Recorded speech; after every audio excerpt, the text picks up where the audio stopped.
Hola, ¿qué tal? ¿Cómo están? El día de hoy estamos aquí en Comic Center Store Perú para hacer nuestro primer video / podcast para el canal. El día de hoy estoy aquí con nuestro amigo de la tienda JC, José Carlos. Con él vamos a detallar un poco más y nos vamos a expandir un poco más sobre el tema de V de Vendetta. Ya ha salido el primer video en el canal, así que chequenlo y después pueden volver acá. O si ya saben o si ya han leído sobre la obra, pues aquí estamos para hablar más del tema. Entonces, lo que vamos a hacer el día de hoy con JC es, bueno, la primera parte va a ser hablar sobre Alan Moore, el escritor. Obviamente sin menospreciar al dibujante, pero es que Alan Moore se lo lleva de frente. Sí. Entonces vamos a hablar sobre Alan Moore, las obras que nos gustan, que nos gustaría también que se publique aquí en un universo paralelo. En un universo paralelo que tengamos la licencia de las obras de Alan Moore. Claro, es como si tuviéramos nuestra editorial, ¿qué nos gustaría que esté publicado? Que esté publicado. Y si tuviéramos la plata también. Entonces, luego el siguiente punto es V de Vendetta. Ya propiamente dicho, sí, la obra en sí, vamos a hablar pues de todo, un poco de la historia, el significado, los personajes que en verdad creo que es lo más, a mí los que más me ha gustado son todos los personajes que hay en la obra.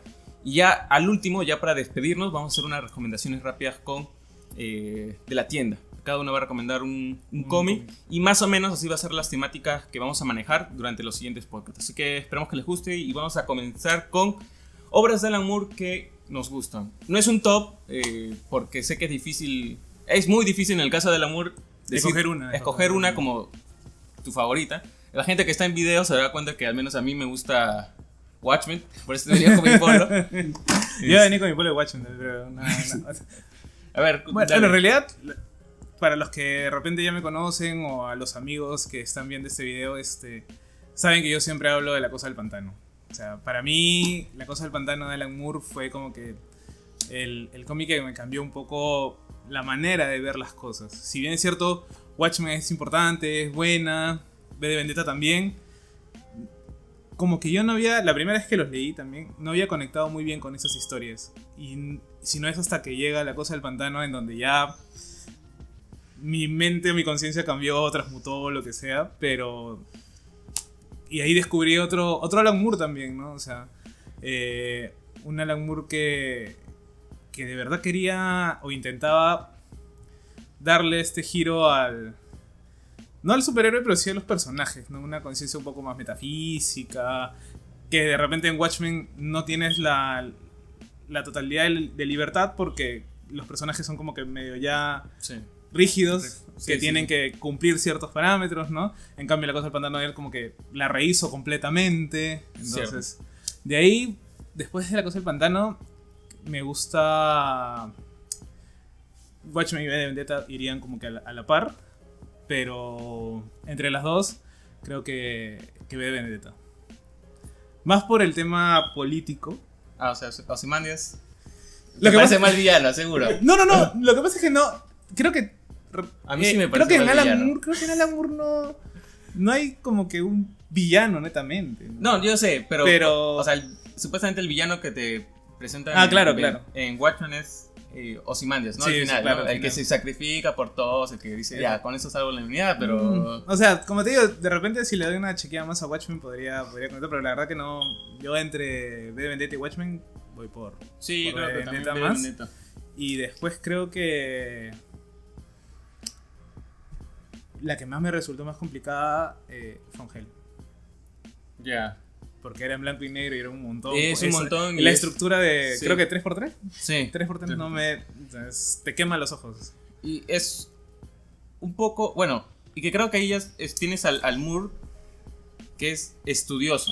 Porque tienes todos los detalles. O sea, en todas las obras que él hace, tiene detalles, referencias a obras, literatura, música, inclusive referencias de la época también. Y entonces es como que para alguien que no está en el contexto o que no está preparado para ese tipo de cosas, resulta muy tedioso, ¿no? Sí. En el caso, por ejemplo, de Vendetta, sí hay las referencias, pero al menos te la ponen ahí como asterisco y claro, es como que ya, chévere. Si quieres la buscas. Ya, claro, si quieres la buscas, ¿no? Pero en From Hell sí es... No, y aparte hay un trabajo de investigación y research, porque es la Inglaterra victoriana, pues entonces O sea, es más, hay una anécdota en que V de Vendetta iba a ser ambientada en los años 30.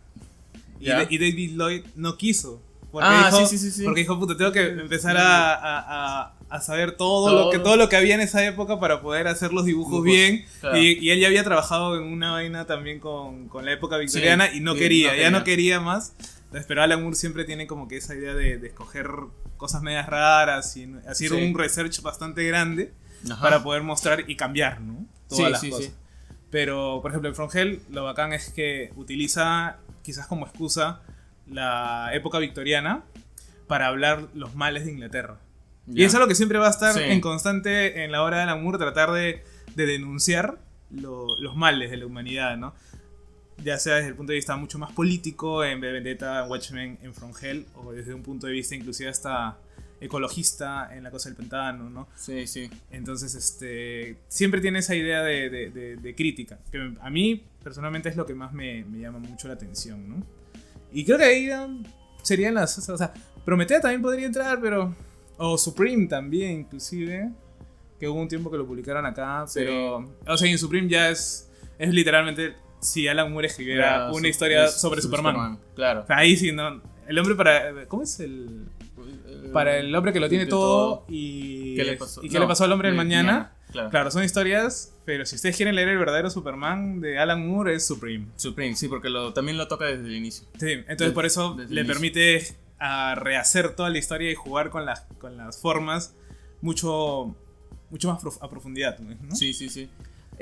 Por ejemplo, las obras que a mí me gustan, también concuerdo contigo con La Cosa del Pantano, porque obviamente yo me he leído primero Watchmen y es chévere y me gusta, pero cuando llego a La Cosa del Pantano es otra cosa totalmente diferente, una cosa que es incluso antes de Watchmen y que al menos a mí me pareció más enriquecedor por varios aspectos. Creo que, si no me equivoco, creo que es la primera obra, o sea, que publica Alan Moore en Estados Unidos. Claro, sí. Es la primera obra, ¿no? Entonces, y también creo que es la primera obra en la que se recalca mucho el tema del amor, porque Alan Moore tiene mucho que ver con el tema de la humanidad, de que, no sé, estamos hartos de la humanidad, que él está harto de la humanidad, pero en La Cosa del Pantano recalca mucho el tema del amor, ¿no? Como La Cosa del Pantano y Abigail, pues, se enamoran, incluso el tema de hacer el amor es gran número, o sea, de ritos de primavera. Exacto, es como que es de otro planeta, en verdad. Claro, ¿no? O sea, en realidad, algo que estaba leyendo, porque justo estoy tratando de hacer un paper sobre La Cosa del Pantano, ya voy como 5 meses haciendo research. ¿Ya? Era de que en la primera historia de La Cosa del Pantano, la que escribía Len Wein y Bernie Wrightson, en el último número, en la última viñeta, mejor dicho, dice como que si pudiera llorar lo haría. Yeah. Porque es todo, o sea, es La Cosa del Pantano. Bueno, Alec en ese tiempo no era Alec Holland, sino era otro Alec. Sí. Cuando él mira por la ventana a su amada y su amada no lo reconoce y él le rompen como que el corazón, pero él dice, soy un monstruo y si pudiera llorar lo haría, pero no llora, porque él dice, no puedo llorar. Sí. ¿Qué es lo que hace Alan Moore? Lo hace llorar. O sea, entonces inclusive el primer arco que tiene en donde Alec Holland se da cuenta de que de que no sabe si es Alec Holland o es La Cosa del Pantano, pero después se da cuenta que su conciencia ya es compartida con el verde. Y ese arco termina con el entierro. No sé si tú te acuerdas, cuando entierran el cadáver ya hueso de Alec Holland. Y es como que él se siente en paz. Sí, claro, ¿no? Como que cerró el ciclo. Entonces, y ahí en ese arco, porque inclusive está en la primera que es con el hombre florónico, en donde conectan con el verde ambos, pero de maneras distintas. Después los 3 números con Arcane, que posesiona a Matt Cable. Entonces todo eso en ese mundo hace llorar a la cosa del pantano llora. Sí. Y me parece alucinante que lo haya puesto de esa manera, inclusive en el anual, que es una divina comedia prácticamente, donde baja a los infiernos a rescatar a Abigail. Sí, claro. También, o sea, él se molesta, quiere matar a la gente, pero como que algo lo controla. Aparte que sale Phantom Stranger, Deadman y el Espectro, o sea, ya es la Liga de la Justicia Oscura está ahí, pues, ¿no? Entonces, y hace como 30 años apareció. Claro, hace como 30 años estaba la Liga de la Justicia. La verdadera Liga de la Justicia verdad. Oscura. Sí, claro. Entonces, como que me parece que es lo que hace es utilizar la metáfora del monstruo para indagar un poco en la mentalidad y en el alma de lo humano. Sí. Y es, o sea, toda la cosa del pantano es una gran canción de amor, pues, ¿no? Sí. Entonces, ahí me pareció alucinante, ¿no? Porque de alguna manera, bueno, que también va con el tema, ¿no? El tema del cuidado ecológico, porque hay muchas referencias inclusive a las guerras nucleares, ¿no? Los desperdicios nucleares. Los desperdicios nucleares, eso de los periódicos de Knuckle Face, creo. Claro.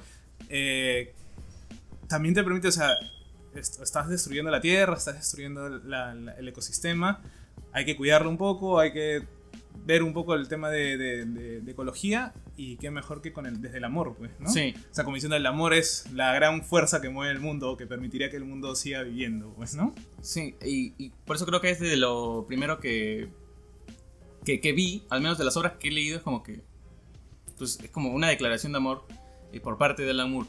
Otra cosa que, bueno, creo que no sería bueno ahondar, porque es casi ya el spoiler, pero es el tema del bien y el mal, ¿no? En esta lucha del bien contra el mal, ¿no? Porque se supone que la cosa del pantano aparece para enfrentarse al mal. Claro.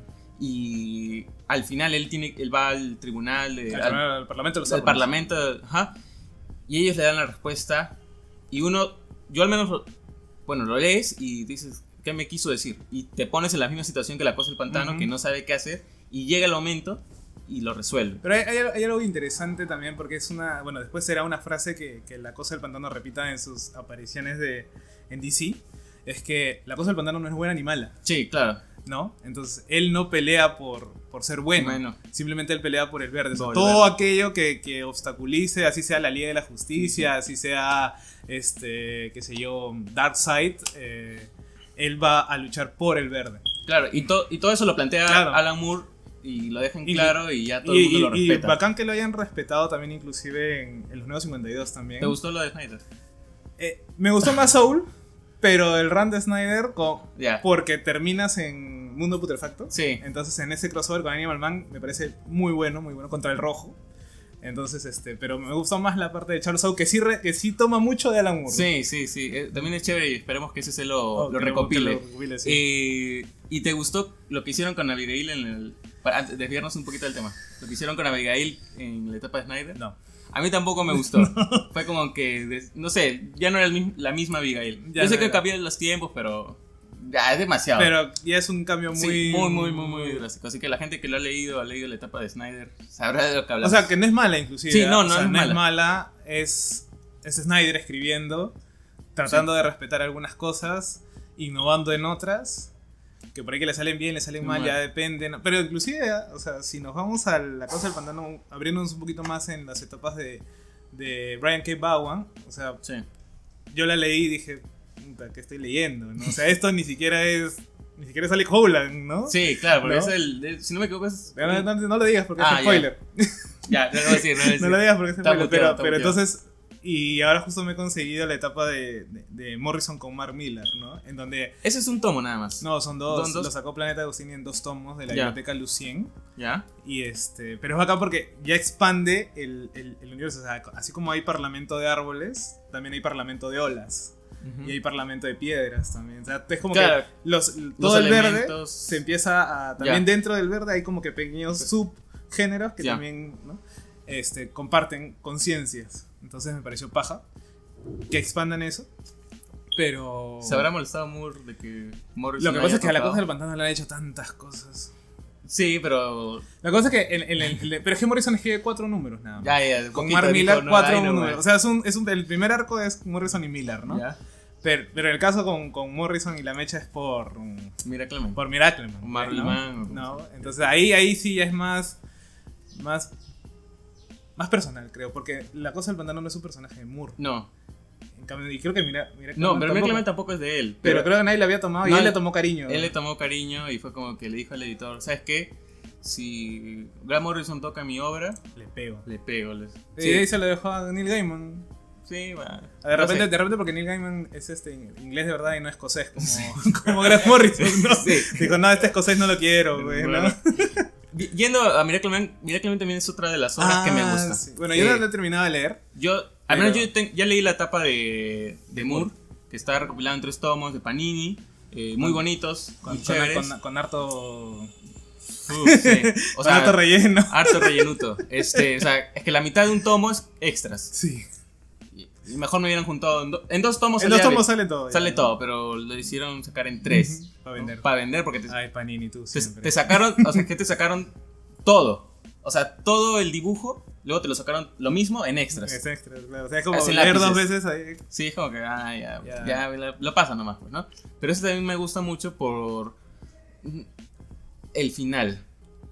Bueno, y también los personajes. No lo he podido leer completo, pero los personajes, por ejemplo, cuando Young, el joven Miracle Man, al final. Pero no le das spoiler, ¿eh? Bueno, sí, voy a ir en spoiler. No das spoilers. Pero es que en verdad ahí siento que hizo un muy buen trabajo en el caso de superhéroes. Incluso superando, creo, a lo de Watchmen. Superando por muchísimo, porque en verdad una de las tesis o ideas que siempre maneja Moore es qué pasaría si en el mundo real hubieran superhéroes. Entonces en ese caso ya él se va como que al extremo porque recupera a un personaje antiguo de una manera bastante ingeniosa, le da una vida común y normal y ya luego le mete lo de superhéroe y cómo esto afecta, ¿no?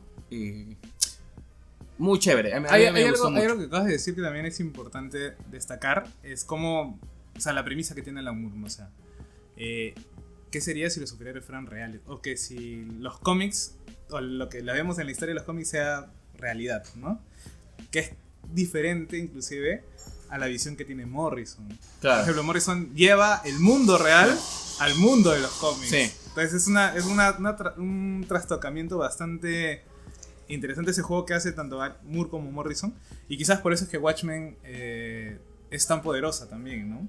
Sí. El hecho de bajarlos al llano, de decir, ahora ustedes van a tener problemas de hombres. Sí, ¿no? claro.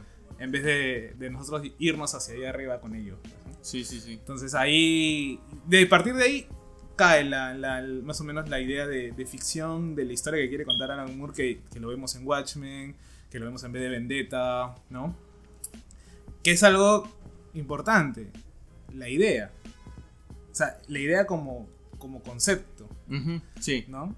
O sea, hay cuestiones que en Watchmen se pueden resumir en conceptos, nada más. Hasta cierto punto Watchmen es una pelea de conceptos. Sí. ¿No? O sea, lo que podría representar Rorschach, lo que podría representar Ozymandias, ¿no? Inclusive lo que puede ser también Doctor Manhattan, ¿no? Entonces, son peleas conceptuales y vemos las consecuencias de estas peleas conceptuales. Sí. ¿No? O sea, cómo la idea del bien o el mal, o cómo llegar al bien y al mal, dependiendo de cada uno, trae consecuencias en las demás personas.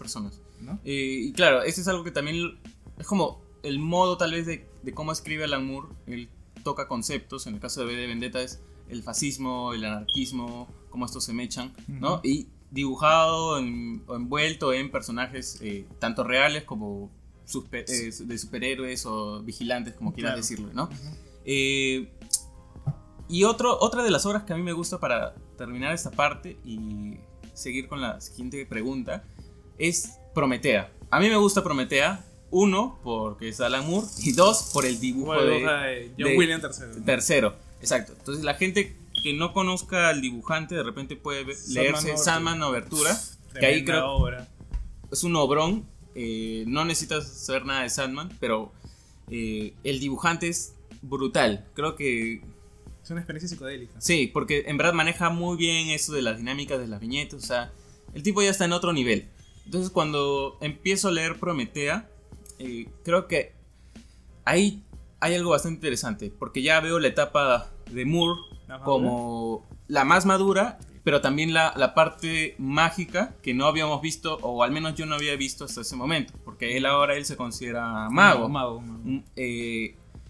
Pero qué tipo de mago, ¿no? Y ahí en Prometea vamos a ver las semillas que él deja para, bueno, no para que uno lo interprete porque él ya lo ha dicho, pero uno ya entiende más o menos de qué es lo que él te habla en ese campo.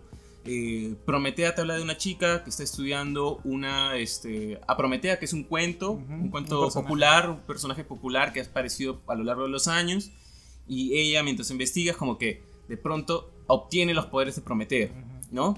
¿Y cuál es el fin de Prometea? Llevar la destrucción, el apocalipsis a la Tierra. Entonces eso hace choque con la chica que no sabe qué hacer, no entiende de lo que está pasando porque no sabe de lo que es, y luego ver el segundo tomo, que ya es brutal, el segundo tomo de SC, que bueno, va a rescatar a una amiga que se ha ido al plano astral, y es como que Alan Moore te lleva por un montón de campos, un montón de mitología. ¿El segundo no es cuando toca los temas de los arcanos? Sí, ¿Y claro. la cábala? Sí. Entonces, y es como que te dibuja este mapita de los 9 círculos, claro, y todo eso. Los Sephiroths. Entonces, ese tomo me demostró que Alan Moore, en verdad, ya está en otro plano metafísico. Sí, porque las referencias ahí ya también son un poco más duras. Bueno, Crowley siempre ha estado presente, creo, en su trabajo, pero ahí ya lo menciona, incluso está dibujado ahí. Y leerte ese tomo es como darte cuenta, mira, hay un montón de cosas que no entiendo aquí, estoy mareado por toda esa información que me das, pero igual no es que no entienda, ¿ya? Algo entiendo. Y sé que si me leo las referencias que me has dado, es probable que entienda todo. Porque él hace una mezcla de cosas que al final uno dice, bueno, o lo ha sacado él, o se lo ha inventado él, o es la mezcla. Es un poco difícil para gente que no conozca. Y es verdad, o sea, a mí también se me hizo difícil, y hasta ahora estoy que busco las referencias de esa obra, ¿no? No por uno. Pero Prometea para mí me parece una obra bastante interesante. Por eso, porque encuentro al Moore que ya está maduro, de que al mágico que no había conocido en otras obras anteriores, aunque es cierto que tenía sus toques, pero ahí es como que crudo y duro. Ahí sí ya es más, ya ahí no entiendes nada. Ya estás, o sea, a ver, si te gusta, si conoces, es que también tienes que conocer un poco la historia misma de Alan Moore, sí, ¿no? Claro. O sea, cómo él se hace a sí mismo como un personaje de la industria de los cómics, ¿no? Porque hasta cierto punto podríamos decir que la pose de mago, ¿no? Sí, claro. Con toda la barba, el cabello largo, los anillos, anillos, ¿no? Yo siempre, cuando él decía que era un mago, yo me lo imaginaba viviendo en un árbol, ¿no? Siempre, la primera escena que yo tuve fue eso, ¿no? Alan Moore viviendo en un árbol abajo, una cueva con libros y estudiando, pues, ¿no? Sí, claro. Pero hay que conocer un poco a la persona, ¿no? Que Alan Moore también tuvo una infancia bastante dura, una juventud también bastante dura. O sea, vivir en Northampton. Él ama Northampton, ya. Es más, su novela, Jerusalén, que es ahora, también tiene mucho de amor por su ciudad, por Northampton. Y bueno, el tío a los 17 años ya era papá de un hijo, trabajaba limpiando hoteles. Pero los peores hoteles que te imaginas. O sea, es más, creo que él ni siquiera termina el colegio, creo. Sí, creo que no terminó el colegio. Entonces, pero después era una celebridad por una llamada telefónica, ¿no? Para que vaya a Estados Unidos a escribir La Cosa del Pantano, pues, ¿no? Sí, claro, y ahí explota todo. Pero inclusive La Cosa del Pantano también tiene bastante de pensamiento metafísico. O sea, creo que el tío ya venía trabajando en sí mismo estos temas, así como Grant Morrison, ¿no? Sí. Que él ya... Es otro tipo de mago, Grant Morrison, ¿no? Sí, es otro tipo de mago. Más conceptual y metafísico, pero Alan Moore inclusive... No me acuerdo que en Mindscape o Alan Moore creo que él habla, hay una parte donde él solamente habla de la magia, de lo que significa la magia para él y cómo la magia es relacionada necesariamente con el lenguaje, ¿no? Sí. Entonces hay un documental sobre eso, creo. Claro, el Mindscape of Alan Moore, ¿no? Entonces, ahí es importante también, si quieren entrar en V de Vendetta, Watchmen, o en las demás obras de Alan Moore, ver ese documental. Que es simple. Recomiendo las primeras dos partes, porque en la tercera, donde ya habla de la mente, creo, ya ahí el tío ya está hablando en otro idioma. Que es difícil un poco seguirle el ritmo. Creo que habla del lenguaje, inclusive, de la mente y del lenguaje. Entonces, pero nada, pero ya Alan Moore siempre va con el tema de confrontar ideas y siempre mostrar el alma humana, todo lo que puede tener, lo bueno, lo malo, lo podrido, lo chévere, y cómo esta se desarrolla en un mundo real y las consecuencias que tiene mucho de cómo puede afectar a las demás personas, ¿no? Sí. Y bueno, creo que también podría entrar entre la última para las que me gustaron. Creo que top 10 para el tema superheroico. Sí, top 10 no lo he tocado porque ya dije. Es alucinante porque la historia media de policías, pero mezclada con una ciudad donde todo el mundo tiene poderes o alguna habilidad especial. Y incluso hay una parte en donde Moore se burla de Marvel y DC. Un clásico. En una especie de gatos y ratones, ¿no? Como que una casa se llena de ratones y llega al de seguridad de animal y suelta gatos. Entonces al final es como que el chico vuelve a su casa y encuentra que los gatos y los ratones ya están entrando en una tercera crisis. Y ves a un ratón con las orejas de Mickey Mouse. Y no sé si en ese momento Marvel ya se lo había comprado Disney. No creo. Entonces ahí se habrá adelantado. Era una referencia, ¿no? Sí, era una referencia brutal. Así que si pueden leer Top 10 sería chévere. La pregunta para terminar esta sección es: si tuviéramos una editorial, mira, viene mi Goya y te dice: oye, mi Goya es mi pata. Oye, mi Goya, escúchame. Chaval, chaval. Te dejo Comics 21 y tienes que publicar una obra de Moore. Yo publicaría La Cosa del Pantano. ¿Completa? Sí, completa los 44. ¿En grapas? Sí, en grapas, 44 números en grapas. Porque es una lectura necesaria. Es más, yo creo que antes de Watchmen y V de Vendetta, la gente, así como la gente lee Mouse en el colegio, inclusive ahora. Sí, ahora sí están metiendo eso. Deberían leer La Cosa del Pantano. Es más, en un tiempo en donde estamos con crisis ecológicas, cambio climático, soportamos un calor infernal porque no tenemos árboles. Sí. Entonces, si no entendemos lo que significa la naturaleza, el verde, como una entidad, como algo que tiene conciencia propia, creo que es necesario para, al menos en los colegios, yo sí lo pondría así, plan lector. Más ahora estoy haciendo un syllabus para un amigo en donde pongo el tema de fracaso ecológico y pongo la cosa del pantano. Sí, definitivamente, porque ahorita hay lo que se dice es de la desconexión con la naturaleza. O sea, un chico ahorita no sabe qué es un árbol porque lo único que ha visto ha sido edificios, calles y un parque con césped artificial, inclusive. Césped artificial y un árbol, el más simple, ¿no? O una palmera, nada. Sí, una palmera que no son de acá las palmeras. Entonces, bastante interesante. Yo, si a mí me lo propusiera mi Goya, pues creo que soltaría Watchmen. Porque él, uno, ya lo prometió, y dos... hasta ahorita, cúmplenos, por favor. Y, claro, pero 5 soles cada uno. 24. No sé, yo los sacaría completos cada uno. No sé, porque creo que es necesario también sacar esa hora. Todo el mundo la pide, que esté en los kioscos. O sea, la idea de mi Goya de que los cómics estén al acceso de todos me parece genial. Pero de que no se pudo hacer por X motivos, pues bueno, los problemas ocurren y ya. Pues, ¿no? Y quizás otra historia también necesaria, así como para armar la trilogía, yo creo que por los tiempos, también sería V de Vendetta. V de Vendetta, sí, ¿no? Definitivamente. Pues ahora que vamos a hablar un poco del fascismo y V de Vendetta, pero eso cada número tendría que salir en 3, porque cada uno son gruesitos. Bueno, ya 10 soles cada número. 10 soles cada número podría ser. ¿Aceptarían 10 soles ahora? Oye, si se compran un tomo, si se compran un tomo, bueno, la gente que puede comprar un tomo, yo creo que sí, creo que sí. Viendo la calidad de la historia y lo significativa para la historia del cómic también, inclusive, yo creo, o sea, si no puedes pagar 10 soles, pues, brother, ¿en qué estamos, no?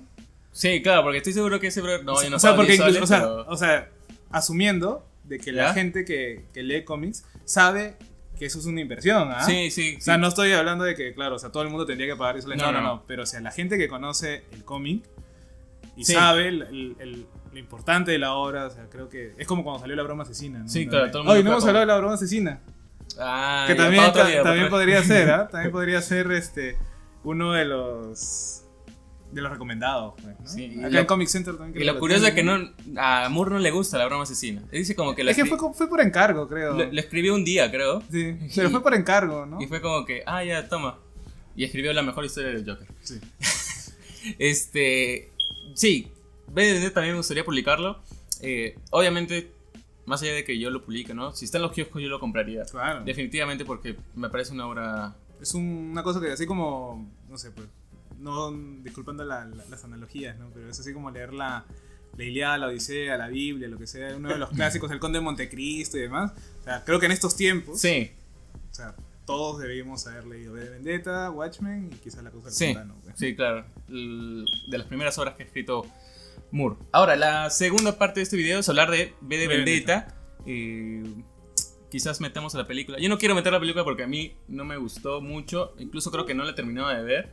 Lo que es que podríamos hacer una comparación inclusive de como que ahora también hay tanta adaptación, ¿no? O sea, a ver si es una buena adaptación. Ya, eso lo vamos a ver al final. Si es una buena adaptación o no es una mala. Y vamos a ver ejemplos, anda pensando, ejemplos de que ha sido una buena adaptación de algún cómic. Eso sería genial. Eso lo vamos a ver al final. Ya, entonces, V de Vendetta, que nos cuenta la vida, o bueno, no la vida, sino la vida y obra, la vida y muerte de V. Sí, bueno, la vida y obra de V.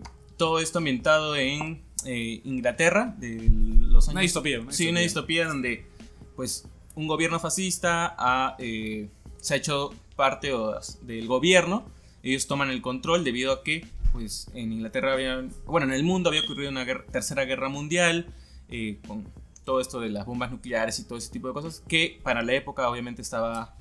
bastante actual. Sí, bastante actual. La Guerra Fría. Sí, ¿no? Claro, estaba justo en esas épocas de la Guerra Fría. Y entonces, justo un 5 de noviembre viene Ivy, que es nuestra personaje que al menos para mí me parece que es... Alan Moore dijo, mira, tú vas a ser este personaje, ¿ya? El lector va a ser Ivy, la chica que con 16 años un día tiene que salir a prostituirse porque no tiene dinero, lo que gana no le alcanza para vivir, así que la única opción que tiene que hacer es prostituirse, y no es la primera. Ella lo comenta y dice que, bueno, las chicas ya lo hacen y porque tienen que comer. Entonces ella sale y para su mala suerte le toca uno de los agentes del dedo, ¿no? Es como una sección policial y es como que le dicen, has llegado al peor lugar porque este tipo de actos se encarga el dedo y yo puedo hacer lo que quiera contigo. Entonces lo que van a hacer es violarla y luego asesinarla. Pero para su suerte, justo en ese momento llega Vi, la salva y bueno, mata a un par de agentes ahí en esa pelea y le muestra la explosión de... ¿cómo se llama? Parlamento. El Parlamento. Que ¿no? La película es al final, pero en el cómic es lo primero que él vuela. Sí, ¿no? Sí, claro. Es lo primero que él vuela y ahí es donde se enlazan estos personajes. Ivy siendo una chica pues que no conoce mucho del mundo, porque en realidad en ese gobierno cualquier tipo de cultura se ha eliminado. Y entonces B se la lleva, bueno, se la rapta prácticamente, ¿no?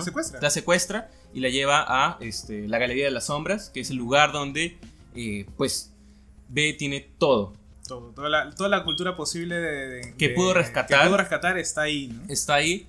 Y todos sus planes están ahí. Todo va a terminar ahí también. Es interesante. Bueno, yo siempre, mis lecturas siempre han ido por el punto de vista, qué sé yo, llamémoslo filosófico, ¿no? En el sentido de que me acuerdo que en la universidad un profesor nos habló de V de Vendetta para explicar un poco el tema del fascismo. Y me pareció curioso, bueno, esto quizás es un poco spoiler, atentos, ¿no? Spoiler alert. Así como el gobierno inglés utilizaba mucho el tema de la tortura, por fascistas que son, B también lo usa. Sí. O sea, a mí me pareció súper no contradictorio, pero sí súper interesante también. Irónico que tú peleas contra un gobierno que tortura a la gente, pero tú para llegar a tus propios metas o lograr tus cosas también recurres a eso en el esto de vida. Es como si, como nosotros, como tú bien dices, nosotros como lectores somos Ivy, ¿no? Él nos está torturando también a nosotros. Sí, ¿no? Claro. Y eso lo toca el Moore diciéndonos que B es un terrorista, ¿no?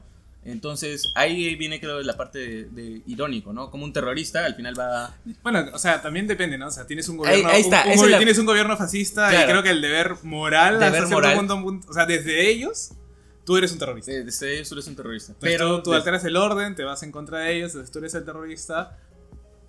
Pongámonos en el otro lado. Exacto. ¿No? O sea, quizás yo sí le podría criticar a B el tema de usar los mismos métodos. Pero estás en un gobierno que adoctrina. Porque es interesante porque también... Porque es un gobierno que te vigila y te oye. Es como...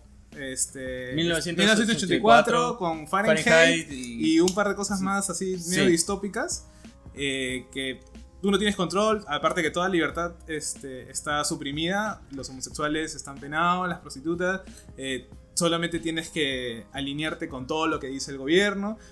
Es como si, no sé, pues imagínate un gobierno acá que nos diga que todo lo que vemos en esta es guerra, claro, amor, amor, amor, toda esa vaina, sí, tenemos que creerlo como real, pues, ¿no? Sí, o sea, imagínate que estaríamos, ¿no? Entonces ahí creo que va lo de Moore, porque es como dices, bueno, tienes esto, tú saldrías a salvar a tu país, o bueno, no tu país, sino a la gente que está hacer ahí. Despertar de alguna manera, o sea, ¿lo harías? Si lo haces, si tomas la decisión, ten en cuenta que vas a ser calificado como un terrorista, sí, sí, ¿no? Que puedes tener la muy buena fe del mundo, pero eres un terrorista, estás haciendo las cosas fuera de la ley también. Que yo no sé cómo en ese tiempo publicaron esta historia, o sea, bueno, esta historia no podría publicarse ahora. No se podría publicar. Y es por eso que la película falla, creo yo, porque la aligera mucho los conceptos que tocan ahí. Claro, lo que pasa es que también hay una idea que lo que se propone explícitamente es la anarquía comunitaria, sí, o sea, los postulados de Mikhail Bakunin, sí. ¿No? Entonces, proponer en una película, o sea, puedes irte en contra del fascismo porque todos en su sano juicio estaríamos en contra del fascismo, sí, salvo aquellos que han votado por Trump y Bolsonaro, sí. Pero todos los demás estaríamos, oye, brother, eso está mal, ¿no? Sí. En cualquiera de las situaciones está mal, pero B sí propone la anarquía como aquel gobierno necesario para la época. Sí. Y creo que el mensaje que, bueno, B aparece en un momento en las televisores de todos los ingleses, hablar no mal del gobierno, sino hablar mal de cada uno, de cómo cada uno ha fallado en defender sus ideales, tanto individuales como colectivos, por el bien, que han cedido su libertad, y un gobierno les da seguridad, entre comillas, ¿no? Pero eso también pasa inclusive en, ¿cómo se llama esta película? El Soldado del Invierno. ¿Ya? En El Soldado del Invierno es más, el brother que al final manda a los Helicarrier, que no me acuerdo el nombre. ¿Ya? Él es el que dice, o sea, tú tienes que hacer que la gente te entregue su libertad. Claro. O sea, y ahí cuando la gente entrega su libertad, es ahí donde viene el fascismo. Pero creo que cada gobierno, de cierta manera, de cualquier índole, es, o sea, la población cede un poco de su libertad. Claro, definitivamente, ¿no? Y ya el fascismo de dar tal vez el lado más extremo, ¿no? Pero en este caso ve, cuando hace ese mensaje es para la gente, para decirle despierten, o sea, que hasta cierto punto era lo necesario, porque si no iban a seguir en lo mismo, ¿no? Y bacán que haya habido bueno, esta que no se ve mucho en la película también, pero acá sí hay una sucesión del manto, ¿no? Ah, sí, pues no se ve. O sea, después de B viene Eve y ella toma es más, le habla a la gente. Sí. Como si ella con la máscara como y todo. Como si no hubiera pasado. ¿No? Y como la idea de detrás de mí no hay más que carne, sino hay una idea, y las ideas están a prueba de balas. Exacto. ¿No? Que hasta cierto punto me hizo acordar mucho, tú sí lo has leído, Super Gods de Grant Morrison. Sí. En la introducción, cuando él dice, la idea es lo primero. Sí, la idea es lo primero. La bomba atómica, antes de ser una bomba atómica, fue una idea. Y los superhéroes antes de ser superhéroes eran una idea. Entonces, me pareció muy, muy, muy, muy, muy chévere que haya esta relación, ¿no? Y ver que lo importante es que las acciones son una consecuencia de ideas. Sí. O sea, eso es entender que las ideas son las que mueven al mundo, es quizás el primer paso para el despertar. Sí, totalmente. ¿No? Entonces, si no entendemos eso, pues vamos a estar en nada. O sea, vamos a seguir viviendo el día a día como si nada hubiera pasado, con miedo, inclusive con odios. Sí. Y creo que eso es lo que ha pasado en realidad, porque seguimos en lo mismo. O sea, es que no hemos entendido nada. No hemos entendido nada. Es más, este nuevo resurgir del fascismo es porque en los años anteriores no hemos aprendido nada. O sea, claro, empezó quizás la utopía del socialismo, la utopía de intentar hacer algo diferente, pero quedó ahí, quedó en una buena intención, ¿no? Que inclusive, si seguimos un poco la línea de lectura de B, él no propone el socialismo. O sea, él de frente se baja toda autoridad y él dice, no, lo que tenemos que hacer es la anarquía comunitaria, porque es en la anarquía comunitaria en donde la misma gente va a trabajar, va a disponer de sus recursos, va a ser responsable. Entonces, como que hace participar a la población, sí, ¿no? Sí. Claro, en la película lo que se hace es nunca proponer eso y simplemente decir que si tú pones una idea o plantas una idea en las demás personas, es quizás la manera en donde el pueblo puede levantarse, y la metáfora está donde todos están con la máscara de B. Lo cual es válido. Es válido. Claro, definitivamente. Van donde está la tanqueta de los policías, y la disyuntiva de, oye, ¿disparamos o no disparamos? Y al final todos los ve con disfrazados, pasan a través de ellos. O sea, esa imagen personalmente me gusta mucho de la película. No completa con la idea del cómic, definitivamente, pero es coherente dentro del universo de V de Vendetta, ¿no? Sí, algo que también es chévere de V de Vendetta es que al menos te explica rápidamente cada concepto. Por ejemplo, de qué se trata este gobierno, cómo es que funciona, y cómo es que actúa en realidad, ¿no? Te van contando de que al inicio, pues, empezaron a matar gente, pues, homosexuales y gente de otros países, ¿no? Porque uno ve y no encuentra a ninguna persona de raza oscura, y las únicas personas homosexuales que aparecen son recuerdos, claro, ¿no? Porque en la obra se han eliminado, ¿no? Hay campos de concentración que se dedican a todo eso.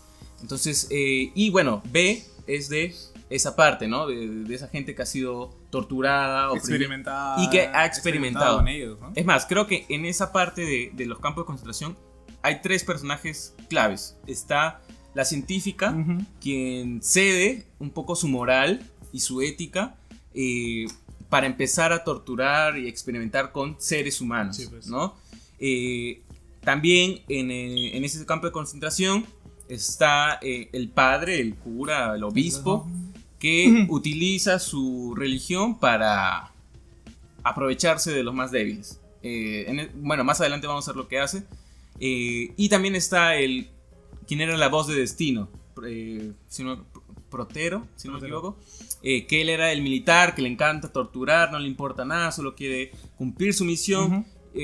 A costa de cualquier cosa, ¿no? Que si a él le dicen tienes que matarte 30 niños porque por el bien del país, él lo va a hacer. Entonces, esos 3 personajes que vimos en esa parte, pues van a ser claves también en la historia, claro, porque inclusive está representando los poderes. Exacto, y representa los poderes que hay en un gobierno corrupto, definitivamente. En un gobierno corrupto. Sí, y luego ya, bueno, esos personajes los vamos a ver más adelante, y una de las misiones de B es, bueno, no sé si vengarse, pero acabar con eso.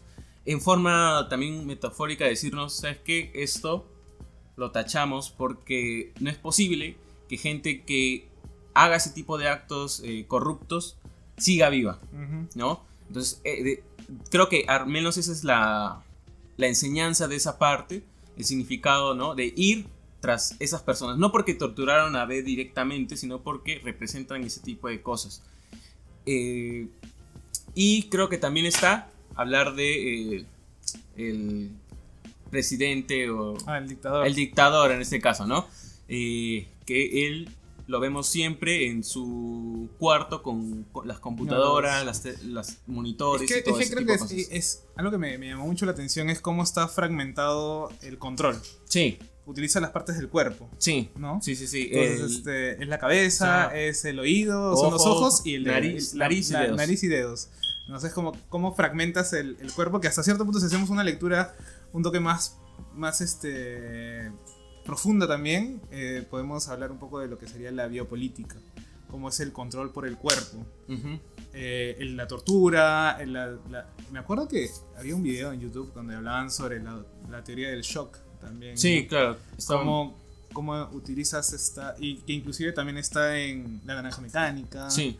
¿No? O sea, esta idea de controlar por el miedo, pero torturando. Sí, claro. Entonces, básicamente lo que hace el Vendetta es un control biopolítico a partir del cuerpo.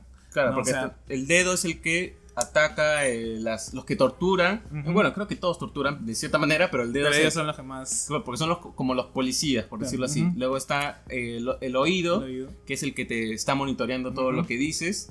Nariz, que es el que investiga, que tiene las narices en todos lados así, buscando si has cometido algo, pues ellos van a investigar.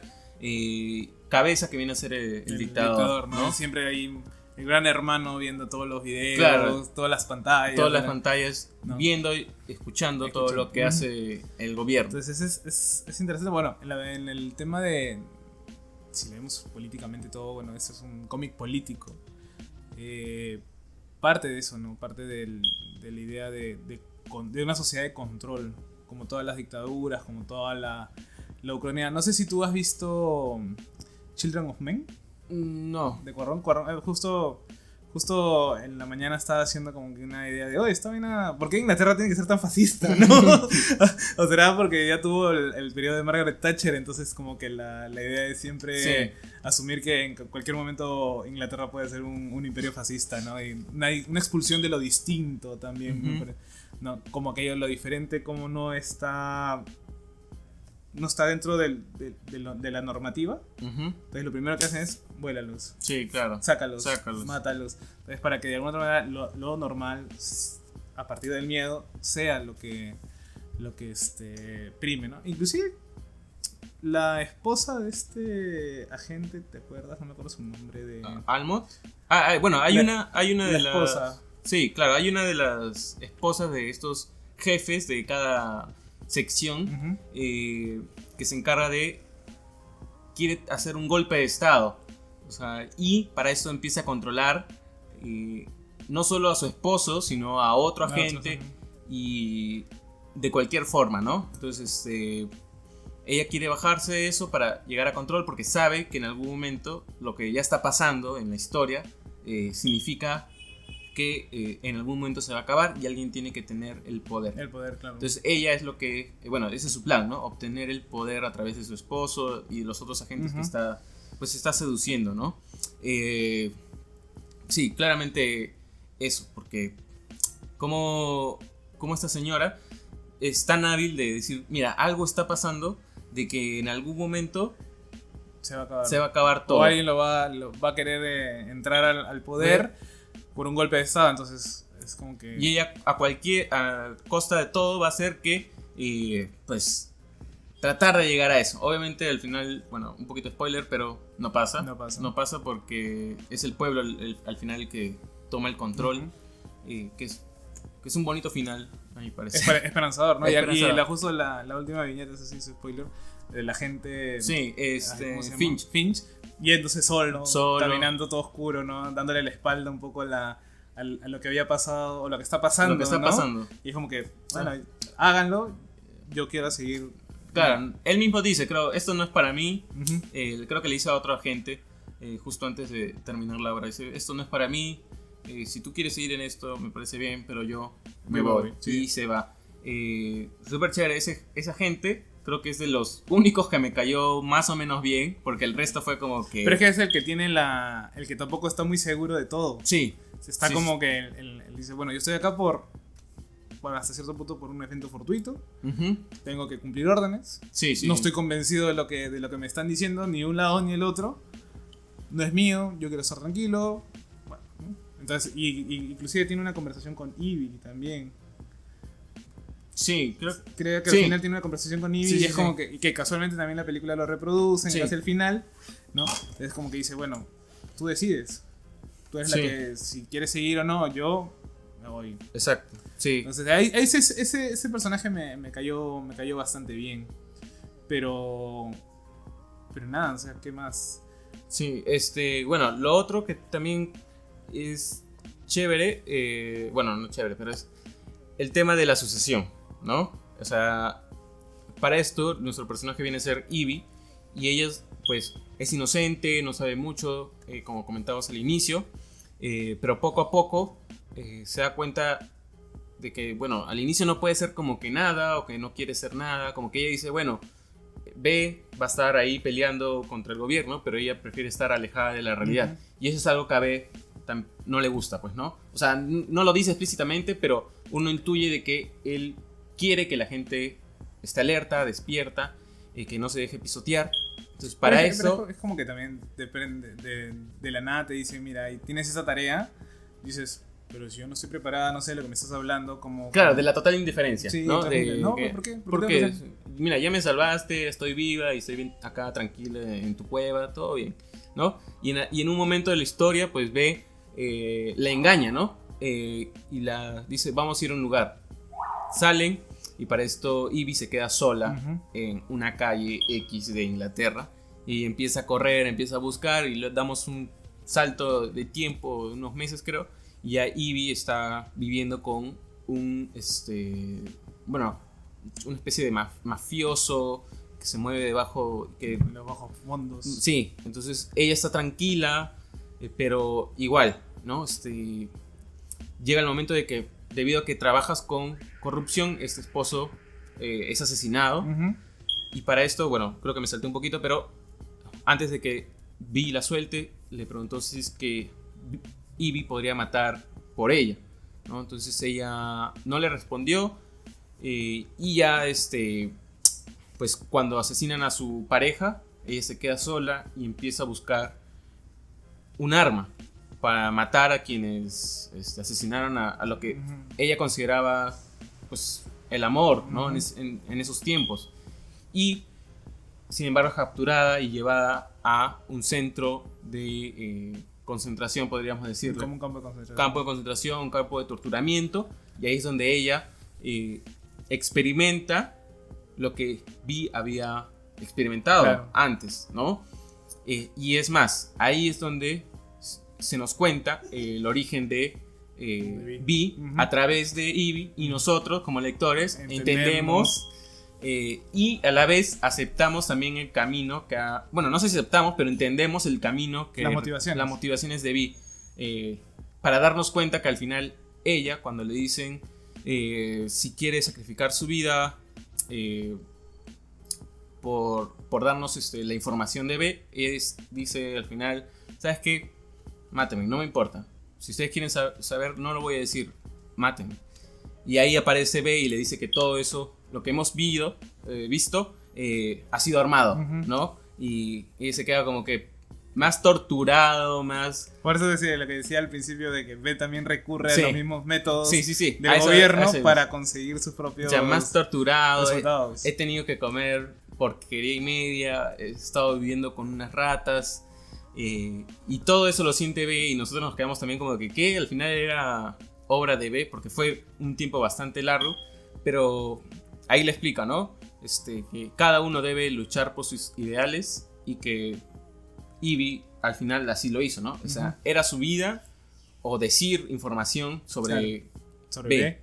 Y ella decide pues no hacerlo porque no es lo correcto, porque entiende que tiene que de alguna otra manera haber un cambio en la sociedad, y dice, bueno, de repente yo no puedo hacer mucho, pero tampoco voy a permitir de que ese programa o ese proyecto caiga, ¿no? Sí, entonces claro que después como que ella se siente un poco decepcionada, pero hay una viñeta hermosa que es cuando ella sonríe en el espejo y que se vuelve como la risa de Guy Fawkes, ¿no? Claro, ya terminando como que ahí la obra. Claro, terminando que cuando ya va a morir B y... B ya había muerto, creo. Sí, ya había muerto. Incluso ahí es donde le ve saca la máscara. Y ella dice, lo entiendo.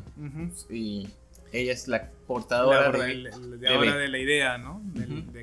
Y claro, y justo luego de eso, Ivy se tiene que recuperar y ese tipo de cosas. Y vemos también que ella está siendo entrenada por B, ¿no? Ella no sabe o no entiende o no la captó tan rápido, pero está siendo entrenada porque la vemos haciendo gimnasia, luego leyendo. Ya entiende las referencias que hace B cuando él habla, y la música que está sonando y todo lo que B significaba al inicio, que para nosotros también era al menos un poco más abrumador, ¿no? Porque estás hablando de un personaje que maneja muy bien tanto las ciencias como las humanidades. Cuando cita a Fausto, inclusive, o sea, todas las citas o las referencias que hace al inicio nomás, dices, pero ¿por qué está haciendo esto? Tú dices las notas al pie de página, los asteriscos y demás, dices, y después ya entiendes como que, o sea, toda como que la línea de pensamiento que tiene B para llegar al punto de proponer este tipo de gobierno que sería la anarquía. Sí. Es como una novela de formación, ¿no? Esa evolución que va teniendo nosotros como lectores, Ivy como personaje y la identificación que hay, ¿no? Sí, totalmente. Entonces, Ivy es eso, ¿no? La representación del personaje o sea, del lector, perdón, ¿no? Nosotros somos Ivy, vamos a acompañarla hasta que tome el manto de B, y nos damos cuenta que eso de las ideas van a perdurar, y ella también elige a su sucesor, ¿no? De la misma forma que ella fue elegida.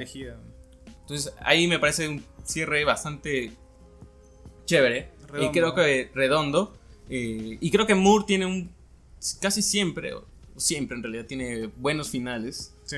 Hasta ahora no he encontrado un final que me diga, pudo ser mejor. No, o sea, fue un buen final y uno queda bien satisfecho con la obra. La estructura que tiene la obra como capítulos, sí, ¿no? Como una novela inclusive. Sí. Entonces como que llega a un punto... O sea, yo me acuerdo de haber visto en algún momento un detrás de cámaras de lo que sería B, cómo lo armaron y demás. Y o sea, era como que en el camino iban saliendo muy, muy buenas ideas. Por ejemplo, hay la idea de saliendo un poco más ya del tema y yendo un poco más a lo que está detrás. David Lloyd había puesto como un ninja. Sí. ¿No? Sí, o sea, sí. Él quería que B sea un ninja. Sí, y tenía la B así. Claro, por acá. ajá. Entonces, pero después en el pecho. Después como que lo cambiaron y pusieron la máscara de Guy Fawkes, que es una referencia bastante importante. Quizás las primeras personas que lean el cómic no van a saber quién es Guy Fawkes. Guy Fawkes era un terrorista católico, cristiano de la época, que él quería bajarse también el parlamento. Y a él justo un soplón es porque habían puesto los túneles de abajo del parlamento que era la revolución de la pólvora. Para poder volar el parlamento inglés. A él lo detienen, lo matan. Y cada 5 de noviembre se celebra en Inglaterra el intento fallido de no bajarse el parlamento. Y David Lloyd le dice como que hay que ponerle la máscara porque ya es tiempo de empezar a no celebrar que no lo haya hecho, sino celebrar que lo quiso hacer. Sí, ¿no? Claro, porque es un poco raro escuchar cómo celebras algo que fue fallido, algo que fue fallido, como que... ¿no? Entonces como que trastocan el significado de lo que sería la máscara para simbolizar, y bueno, y ahora en estos tiempos ya la máscara también adquiere bastante matices, porque bueno, tenemos a la gente de Anonymous que la usa, ¿no? Así, sí. Y salen los videos, como salía B, ¿no? A hablar en la televisión. Entonces es un símbolo, ¿no? Que de alguna otra manera refleja quizás el libre pensamiento. La rebeldía también. O sea, el libre pensamiento te lleva a ser un poco rebelde porque cuestionas todo, sí. No lo aceptas. Por ejemplo, el libre acceso a la información, el libre acceso a la cultura. O sea, muchos pensamos de que tenemos ciertas libertades. No tenemos todas las libertades. No. Los gobiernos, y no estoy hablando acá de conspiraciones, no estoy hablando acá de los, ¿cómo se llaman estos? Los Illuminati, los Anunnaki, toda esta gente, no. Simplemente estoy hablando que los gobiernos nos controlan, ¿no? O sea, sí, nosotros somos parte de esa realidad y ya si tú quieres dejarte controlar, pues bueno, pues, ¿no? Es tu problema. Aceptas las cosas, hay gente que no la va a aceptar y esa gente va a ser vista como rebelde, va a ser vista como terrorista, ¿no? Un rojo tirapiedra, como nos llaman acá la derecha bruta y aburrida. Y nada, no, o sea, es un cómic bastante político, es un cómic bastante importante de leer en estos tiempos, además. Obviamente mucha gente por ejemplo, ¿no? Si tuviéramos un gobierno medio los Fahrenheit 451 que quemaban los libros, sí. Y más, o sea, definitivamente V de Vendetta es uno de esos que va a ir primero a la hoguera, sí. ¿No? O sea, nadie lo va a querer leer, nadie lo tiene que leer porque es peligroso. ¿No? Y nada, o sea, siguiendo un poco a hablar del concepto, me acuerdo que no se iba a llamar V de Vendetta, no tenía otro nombre. Tenía otro nombre, y el asesor del editor es el que le pone V de Vendetta, y Alan Moore le pone el gorrito, entonces como que se van juntando las partes. Y sale algo muy, muy bueno, ¿no? No sé si Watchmen habrá tenido lo mismo, pero al menos en V de Vendetta, no sé, sí. A mí me sorprende la calidad que tiene. O sea, ¿tú dirías que ya la obra es una obra temporal? O sea, es un clásico. Es un clásico. Sí, o sea, es un clásico que no envejece. O sea, así como está. Creo que por el hecho que bebe de estas distopías y se enmarca dentro de lo que sería la ciencia ficción. Sí. ¿No? yo creo que por eso es que se mantiene vigente, ¿no? Sí. Y se mantendrá vigente porque toca temas fundamentales, toca temas trascendentales, si se quiere decir, ¿no? O sea, el fascismo siempre va a existir, la propuesta de anarquismo siempre va a existir. Ahora, diferencia de Watchmen. Sí. Yo no sé cómo de acá a 50 años la gente vuelva a leer Watchmen. Sí, ya la gente está ahí. O sea, yo creo que inclusive está bajando, ¿ah? Sí, va a haber gente que va a decir, no, me prefiero su secuela, ¿no? Más chévere. No, prefiero Before Watchmen, ¿no? Sí, que yo me escribe mejor. ¿Vale? Sí. Alguien va a salir a decir eso. Y creo que ya han dicho ya. No, de hecho, ¿no? Entonces, ahí está. Entonces, ¿quién ha dicho que John se escribe mejor? Ahí está, él. Joven, por favor, no me decepciones, joven. Y, a ver, esta sería la novela con más contenido político que ha hecho Moore. Creo que sí, ¿no? Yo creo que sí. Sí. Es que es básicamente político. O sea, bueno, igual en todas sus novelas toca el tema político de cierta manera. Pero en esta más, ¿no? O sea, Watchmen también lo tocan, pero aquí es como que crudo y duro, claro. Y muy bien hecho, muy bien dibujado por parte de David Lloyd. No es que, hacemos una pausa, no es que odiemos a David Lloyd, no, sino que es que en verdad Alan Moore se lleva las palmas, ¿no? Aunque también su dibujo es y la paleta de colores es buena. Es buena, sí. O sea, inclusive hay una donde no hay delineado, sino utiliza colores nada más, sí, ¿no? Para pintar en gama. Ahora, es cierto que no es para todos. ¿Cómo así?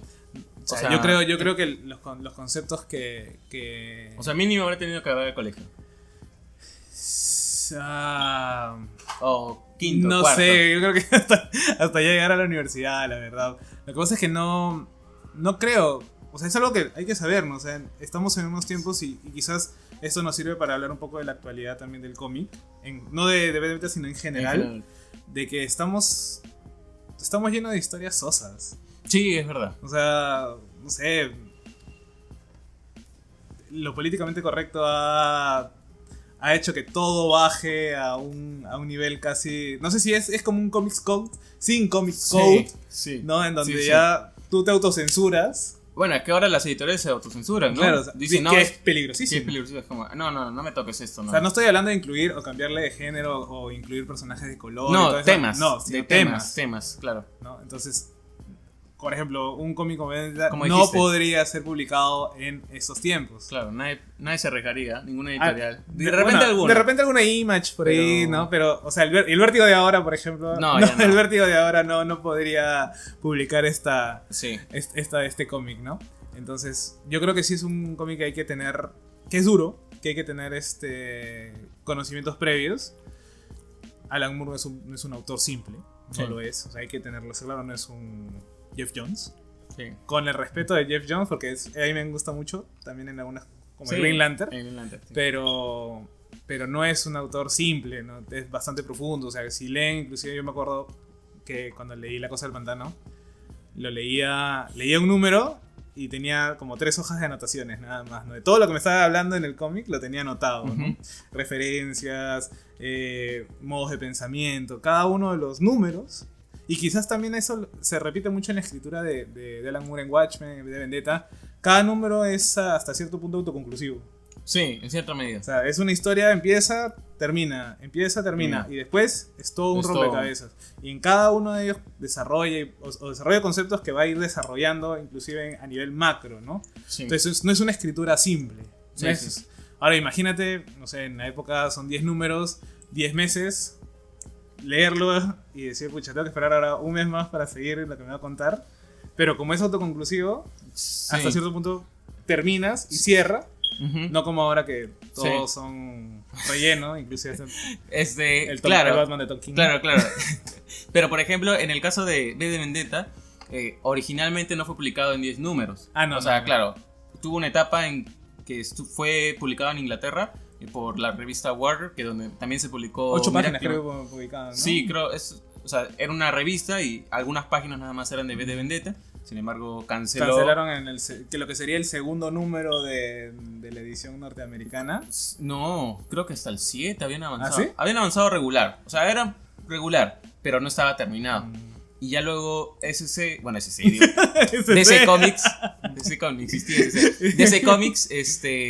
compra los derechos se empieza a publicar en 10 tomos, ¿no?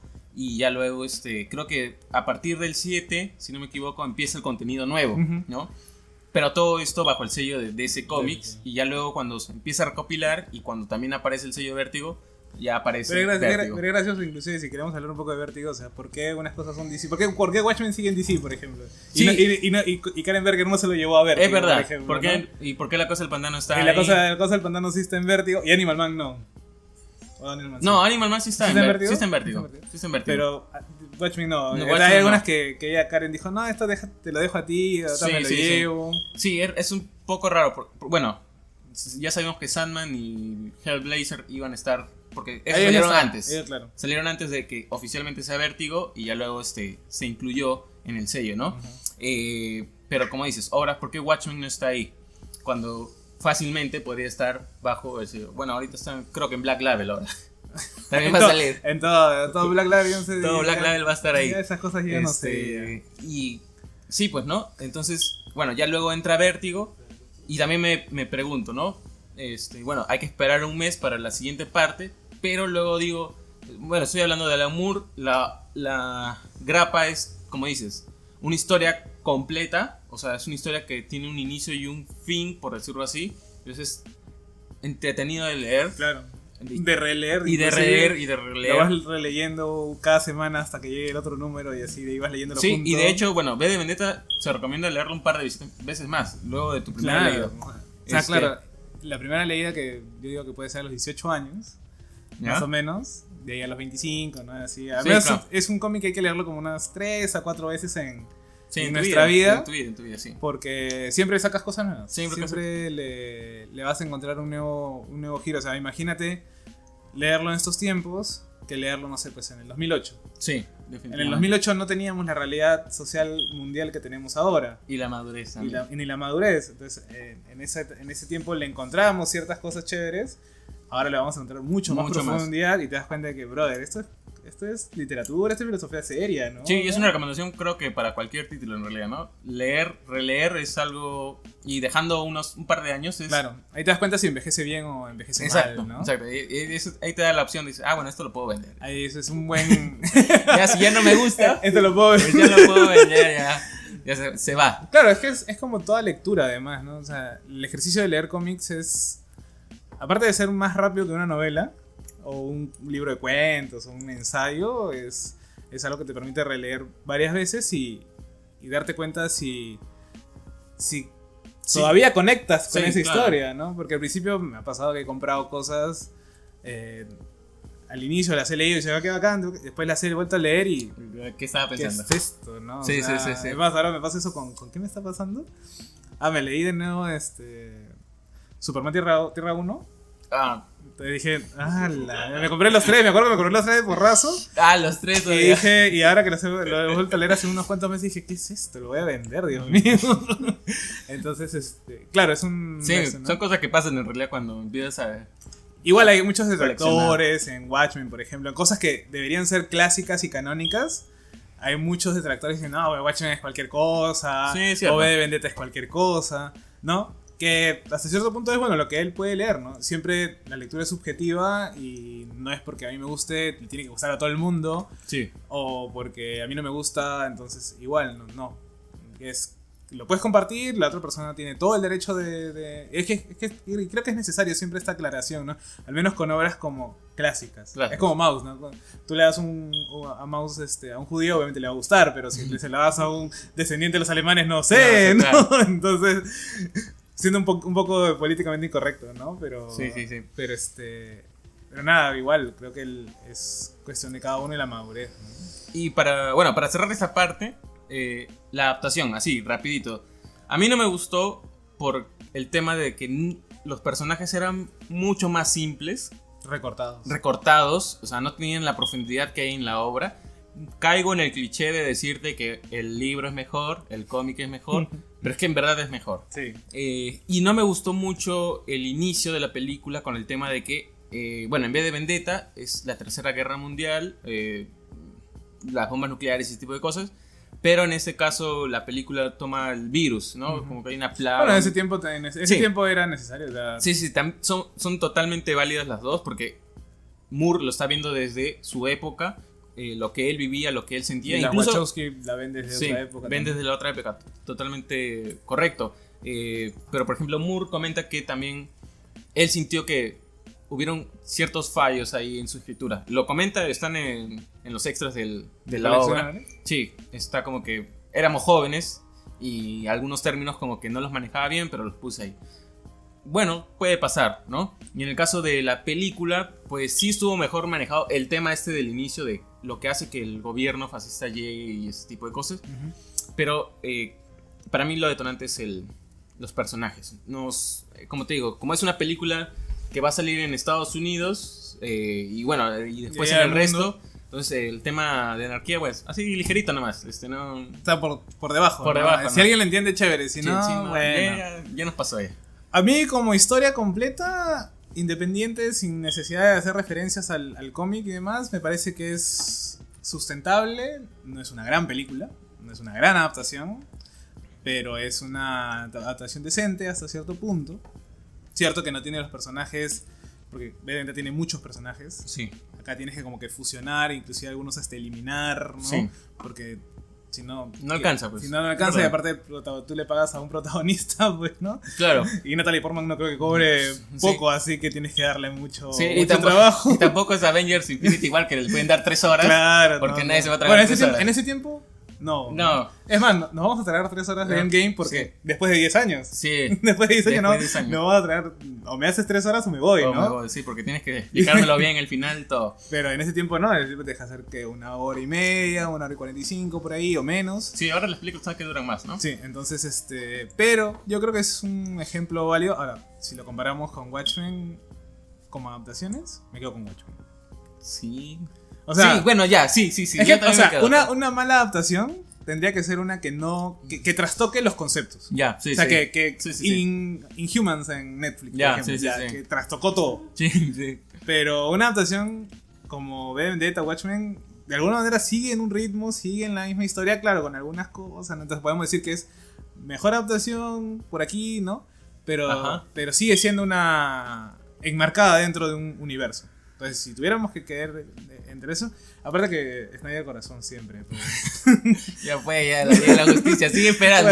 Sigue esperando la liga, ya fue. Ya fue esa vaina. Pero igual, Snyder corazón siempre. Mira, lo único que no me gustó tal vez de Watchmen es quizás esta aura de que es oscuro. Todo es oscuro. Pero es Snyder, pues. Ya, obviamente. Pero cae en el cliché. Obviamente. De la época de los superhéroes que eran. Que para que sea un buen superhéroe profundo tiene que ser un oscuro, molesto. Pero en la historia de los cómics pasa, ¿no? No, sí, pero el color. Bueno. El color es como que ya, bro, sé que existe la noche, pero porque no existe el día, en tu película no existe el día. Todo el día. Tu zona horaria tiene 12 horas de todo es oscuro, todo es nublado, Entonces, eso tal vez, de hecho, se ha comentado mucho de que Watchmen no puede adaptar fielmente al cómic por ciertos conceptos narrativos, imágenes y todo. Es más, Alan Moore creo que lo dice, o sea, hice el cómic para que no lo lleven en algún momento a la película o al cine, o sea, para que se quede en el formato de historieta, no de cómic, no que vaya a ser es más, producto audiovisual. Creo que Moore ha comentado, he leído ahí por un par de entrevistas, leyó el guión de V de Vendetta, mandó la mierda a los Wachowski porque no les gustó. Y cuando le preguntan a él por qué vendió los derechos de sus películas, él dice, no pensé que algún día los iban a utilizar. Exacto, él dice, es como que, bueno, yo cobraba, pero no sabía que en algún momento iban a hacerlo. Y cuando lo hicieron, como que me amargué, pues, ¿no? Porque, sí, claro. Entonces, ¿para qué los vendiste? Exacto. Y soy rebelde y quito mi nombre, pues, ¿no? Sí, claro. La pregunta que queda ahí, y para terminar esta parte, es si cobró o no cobró. Yo creo que sí. Sí, yo también creo que sí. ¿No? Pero mi sueño idílico es no cobró, digo. Pero nada, sí cobró. Entonces, aunque no sé, por ejemplo, dime. Hay una historia en el tema de haciendo un paralelo con Morrison y Matrix y Los Invisibles. Sí. Entonces, sí. A él no le cayó nunca nada. No le cayó nunca nada. Además, Morrison dice, en ese tiempo, decía, un milloncito de todo lo que las Wachowski recibieron, me hubiera caído genial, weón. Sí. Y no tuviera que haber trabajado 24/7. No, si me daban 1 millón de todo lo que recaudaron, me daban 1 millón. Porque eso es Los Invisibles. Sí. Entonces, no sé, en el caso de Morrison, ¿por qué no cobró? Y si es que Alan Moore cobró. Ahí te digo, bueno, en el caso de Grant Morrison creo que es porque no hubo...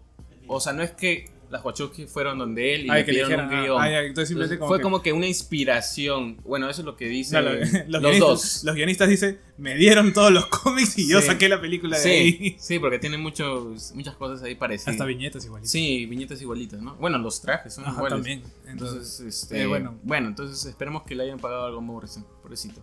Entonces, para terminar el podcast vamos a estar recomendando. Tú vas a recomendar un tomo y yo voy a recomendar otro. Así, rapidito nomás. Bueno, yo... De lo que hay en tienda aquí, de lo que hay acá en Comic Center, una tienda amiga, yo voy a recomendar Nonomba, de Shigeru Mizuki. Es una novela gráfica, manga, si se quiere decir, que toca temas muy profundos. Y toca también mucho del folclore japonés. El tema de los fantasmas, los espíritus, cómo esta sociedad se relaciona con estos seres, ¿no? La historia misma que hay detrás de estos yokais, ¿no? Es aparte que tienes un niño y una abuelita, o sea, es imposible no sentir algo chévere con...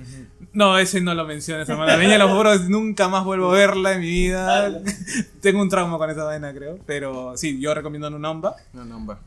¿Ya? Yo voy a estar recomendando Cortázar. La editorial no la conozco, Nórdica Comics. Sí, Nórdica. Es parte de Nórdica Libros. Es una ¿Es una editorial española? Sí. Que ahora, las editoriales españolas están sacando también mucha novela gráfica. Sí, mucha novela gráfica. Entonces, en este caso, yo estoy recomendando Cortázar, del escritor. Es su biografía. Y tal como se muestra en la pantalla, en la portada, vemos el estilo, los colores de dibujo. Te van a contar desde que él ha sido niño hasta sus últimos días. En verdad es una obra rápida de leer. O sea, te lo puedes leer en 1 hora o menos. Pero apreciar el arte de cada viñeta también es bastante enriquecedor. O sea, tiene un estilo que al menos yo no había visto, pero más en el tema de color, no en el tema del trazo. Sí, la paleta de colores. Y hay ciertas transiciones entre las paletas y que dan como que uno dice, es un cuadro. Más profundidad de la obra también. Sí, porque y se van más a lo sentimental, a los miedos, a las motivaciones que tuvo Cortázar para escribir sus obras, que lo influenció, el tema de sus padres, que siempre es importante. Si le gusta Rayuela, sí. La parte en París es bastante importante dentro de la vida de Cortázar. La vida de Cortázar, ¿no? Su época como profesor, cuando hubo este tema de, si no me equivoco, una rebelión, una revolución, por esas épocas que llegó justo a su universidad, cómo él reacciona y ese tipo de cosas. Es bastante chévere, a mí me gustó mucho, en realidad era un regalo para mi enamorada, pero primero me lo leí yo y me gustó muchísimo. Entonces yo le recomiendo Cortázar, que está 100 soles. Y es un tomo bastante grande, buen color, viene con solapas. Me hubiera gustado que sea tapa dura, pero creo que solo la tapa dura estaba en la primera edición. Sí. Esta es la segunda y ya está en tapa blanda, pero igual, totalmente recomendable. Entonces, hasta aquí el podcast de esta semana.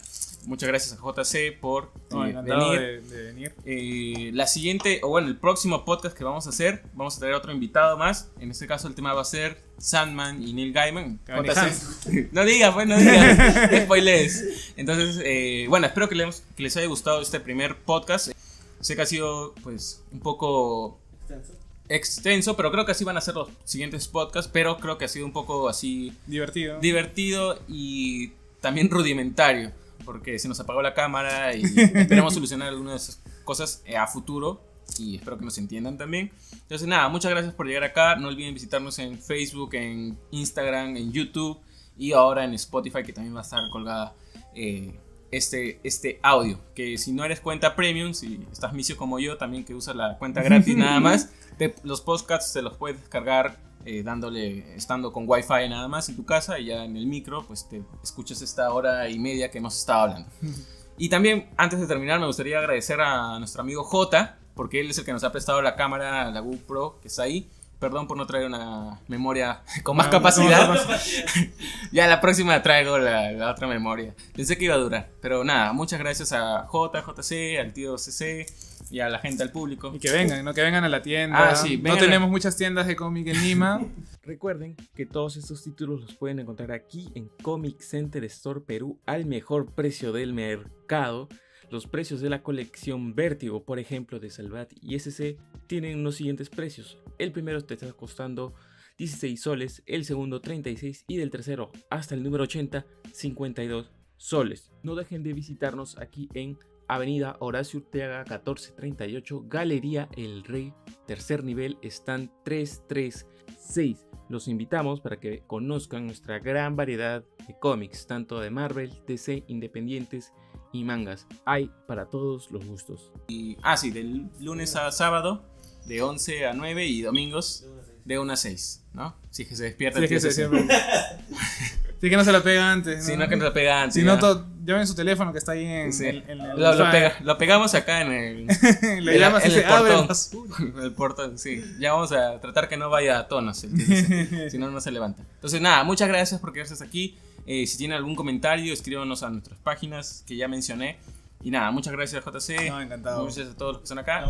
Y nos vemos. Yeah. Ya, hablamos.